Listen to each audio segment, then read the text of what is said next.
Any thoughts on why equality is so appealing to human beings? The idea of it, especially the measured equality that we often use to assess the fairness of capitalism, say, or a particular economic system. People look at measured outcomes, as you point out, with all of these flaws where we wouldn't expect equality, and yet they judge it accordingly. Well, any thoughts on why that is?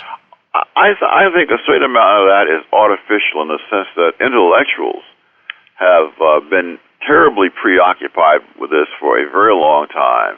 And insofar as they influence through the media and through educational institutions how other people think about it, they keep pushing this thing. Even many of the advocates of equality, I think of R.H. Tawney in the 30s, lamented that the general public didn't seem to be nearly as concerned about this as they are. And so the real question is, why are intellectuals so concerned about this? Any thoughts on that? I think that, again, it ties in with their notion that they ought to be deciding what society is like, and the things that they don't understand shouldn't be allowed to remain. It's like the argument about the corporate CEOs. Many intellectuals have said, I don't see why a corporate executive should be making so much money. Well, I don't see why anybody should be making the money they do. I mean, why in the world would you imagine that you should be aware of why corporate executives make that kind of money, or why it should be any of your business? Yeah, I think it was Hayek who said, and I want to come back and ask you about Hayek later, but just as an aside, I think it was Hayek who explained his explanation for why intellectuals were more likely to be socialists than capitalists was a purely self-interested one. For those of us who are in favor of more decentralized decision-making rather than centralized decision-making, we have this embarrassment that it seems like the people with the high IQ tend to be the communists, the socialists, the so-called social democrats, the people who want more government.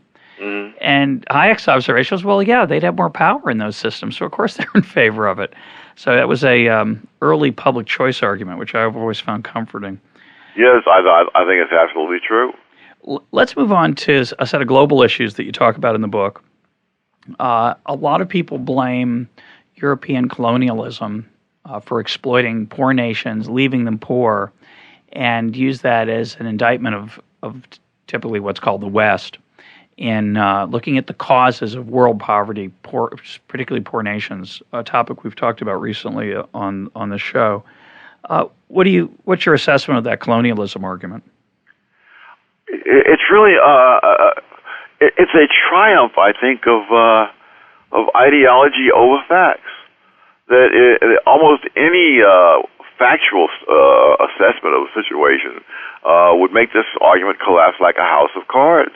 It's typically the poorest places in the world have typically been the places where the West has paid little or no attention to them ever.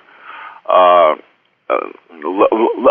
think Lenin's imperialism was absolutely a masterpiece in the art of propaganda, because he managed to convince highly educated people all around the world of something for which he had no speck of evidence, and which all the evidence that was available pointed the other way.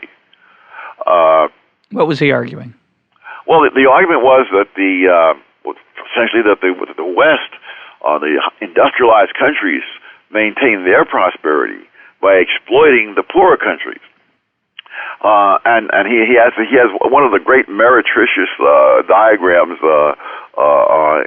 in economics to show this. Yeah, and he's only able to make this seem plausible by using huge heterogeneous categories like the entire Western Hemisphere, that Europe invests in the Western Hemisphere, from which we're supposed to conclude that they are investing, in the underdeveloped nations of the Western Hemisphere and so on. Right. Well, if you broke that down, you'd see, no, they're investing in the United States of America. At the height of the British Empire, they invested more in the United States than they invested in the whole British Empire. And even to this day, the United States is still the country in which most people, most foreigners invest their money. But by having this very heterogeneous category of the Western Hemisphere and all this talk as if they're investing in Guatemala or Brazil or something, he's able to maintain this. But what it also says how desperately people want to believe something like this. Well, it's convenient. It gives people a scapegoat for either their own failings, or it lets them blame someone that they'd like to put some blame on, I guess. And the other thing is that, and this has caused, it's more than just an intellectual problem. And you see that by the end of the 20th century, these kinds of theories, like such as that of Lenin or dependency theory in Latin America, have faded away because more and more people noticed the obvious fact that once very poor places like Hong Kong and Singapore, South Korea, suddenly have become very prosperous, and they did it by opening up to investment from the West, which supposedly is what impoverishes people.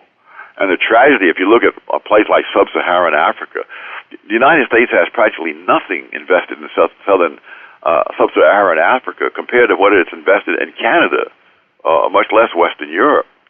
Well, just think how rich Canada would be if we left them alone. Yes, I guess that's the argument there. But it is a strange argument, and you're right. When I was in high school in the late '60s, early '70s, the evil American corporation, United Fruit Company, or some other exploiting company, went down to these poor countries and just took stuff. Is the implication? They're just thieves. And today we have a similar version of that. You can't say that anymore. You're right. That argument kind of died out. Instead, what it is that Nike goes into Indonesia and builds a shoe factory and pays low wages, and that makes these people, as if the low wages they pay is what makes them poor. That's right. That if in fact there were higher wages available in these countries, these people would never take these jobs with Nike. In point of fact, the data show that the multinational corporations tend to pay about twice what the local wage rate happens to be. Now, that's still a lot less than it is in the United States or in Western Europe, but they are definitely not impoverishing these people. I saw a piece in the New York Times a couple of years ago about some poor lady in, I think it was Cambodia, yes, who was working in some garbage dump.